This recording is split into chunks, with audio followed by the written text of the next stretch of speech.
don't know which one is worse. Jenny Durkin, the mayor of Seattle, and someone who I have the unfortunate displeasure of living near her city.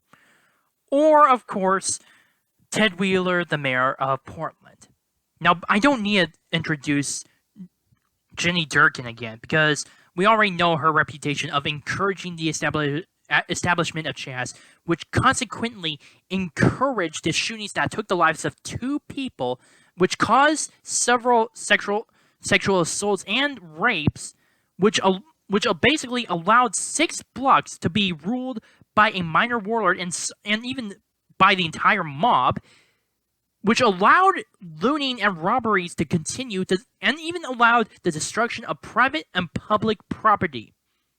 And all this within the span of 4 to 5 weeks before Jenny Durkin said enough and finally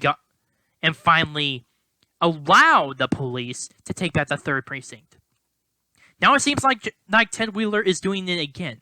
Now, honestly, this is not really surprising in the case of Portland, considering that for several years now they have been run by it's been basically a leftist run. It's a heavily leftist run city. It makes, in my opinion, it makes Seattle look tame by comparison in some cases. Though now that can be debatable. But nonetheless, there has been ever since the death of George Floyd, Portland has seen nonstop rioting and destruction for 52 days. 52 days. Continuous riots and no arrests going on. No charges, no indictments as far as I know. And all because Ted Wheeler has been constantly tying the hands of his own city's police department. Hell, it doesn't even help the fact that Ted Wheeler and his entire city council is trying to defund the police. In fact, according to KGW8, the Portland City Council has passed the 2020-21 budget 3-1, which that was the vote, after failing to pass it last week. Included in the budget are plans to cut at least $15 million from the police bureau, eliminating 84 positions. 84.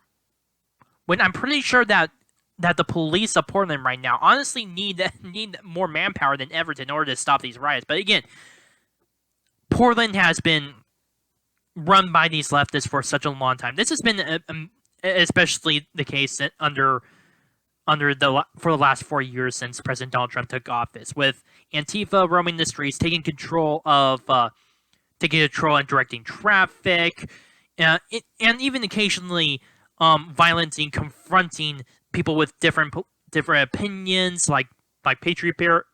I know that some people have different opinions about that group, but nonetheless, they still have the First Amendment on their side. But apparently Antifa did not like that. Hell, Antifa went so far as to attack several people who were just innocent bystanders, many of them elderly, considering them Nazis. And now, rioting, which has been basically led by a few people within BLM as well as Antifa, it has been occurring nonstop for the last 52 days, and Ted Wheeler is only encouraging it.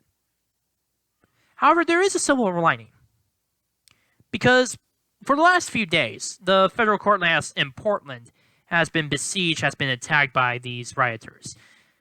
Now, here's the important thing that you need to focus on with this federal courthouse.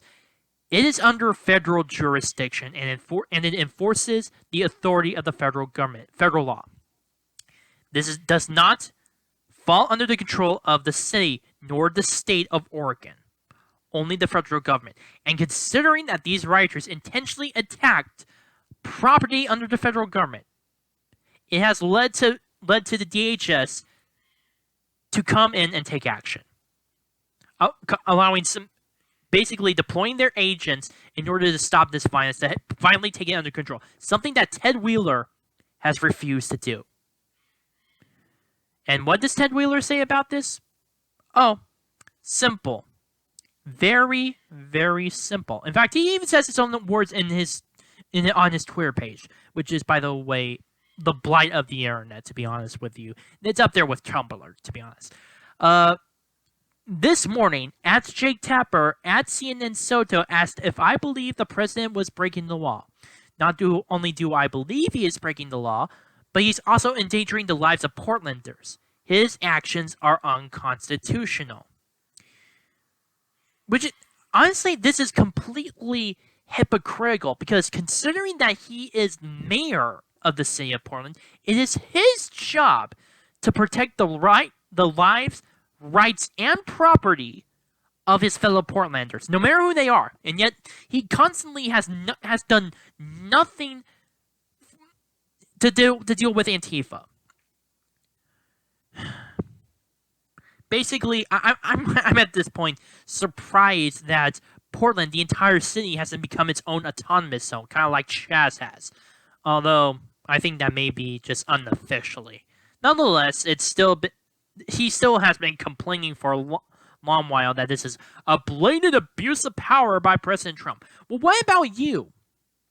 Allowing the mobs to continue on terrorizing Portlanders. What about you? What do you say about that?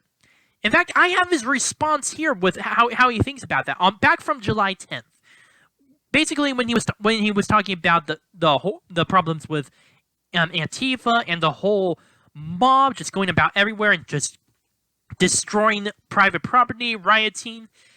He says this on his Twitter page. We must acknowledge that our system of white supremacy lays in the foundation for white nationalism to exist. This is real. We must support black Portlanders for whom this is familiar and terrifying, and we must continue to work the work of reform. And more inclusive. I am proud that people like Camila chose to live in Portland to start families and encouraging business here. I'm connected with Camila, and I'm humbled by her courage in the face of white nationalist threats. Now, I don't know much about this Camila person, so I'm not going to really go into that. But nonetheless, in that first tweet, how is this a good excuse to allow Antifa to roam your streets? How is this a good excuse? In all honesty, you can easily consider this sedition because the entire city government is basically backing these guys. Basically backing is insurrection against not only the federal government but even to an extent, since this is Oregon that we're talking about, the state government. These are the same. They're supporting these people who are being constantly attacking private and public property. Have they forgotten about the elk statue?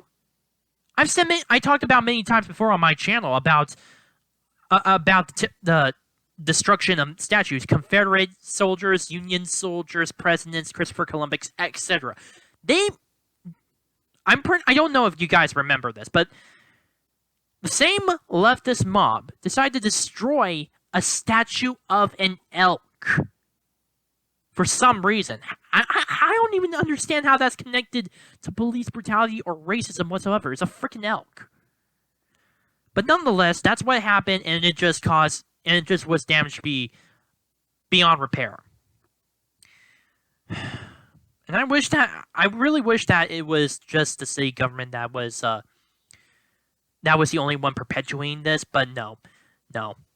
The Oregon Attorney General, according to Fox 12 Oregon, is now suing the federal government for allegedly violating Oregonian civil rights.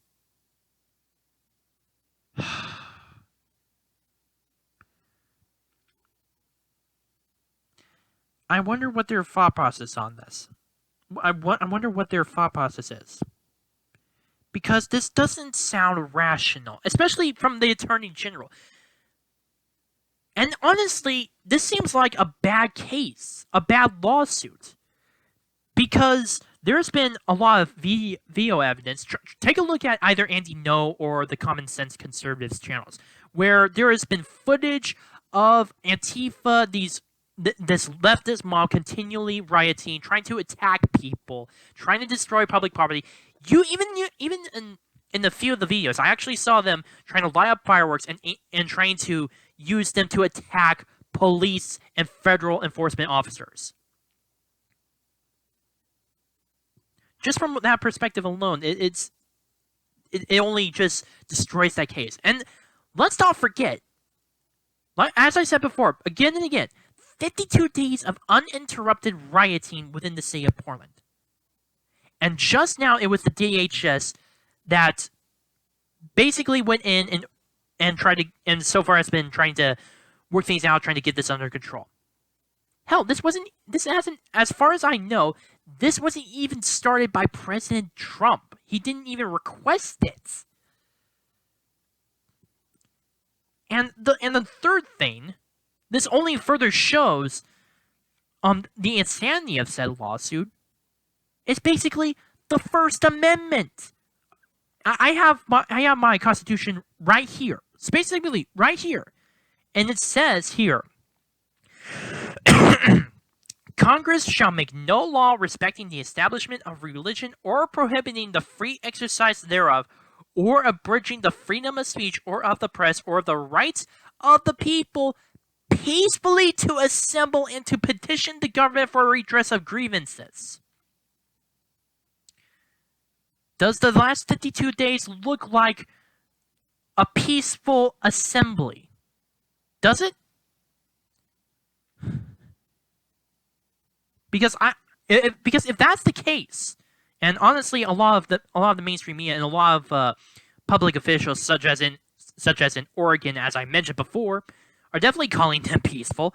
I wonder what is their perspective of what do they consider a violent protest, or what do they consider a riot? I really wonder what do they consider that? What do they think in their own mind that is the case? But nonetheless, it only shows the craziness of what's been going on within Portland and Oregon. And honestly, this is probably going to help the federal government, because they had reason, 100% good reason, to send the DHS in, because the leftist mob intentionally attacked and besieged a federal building under federal jurisdiction.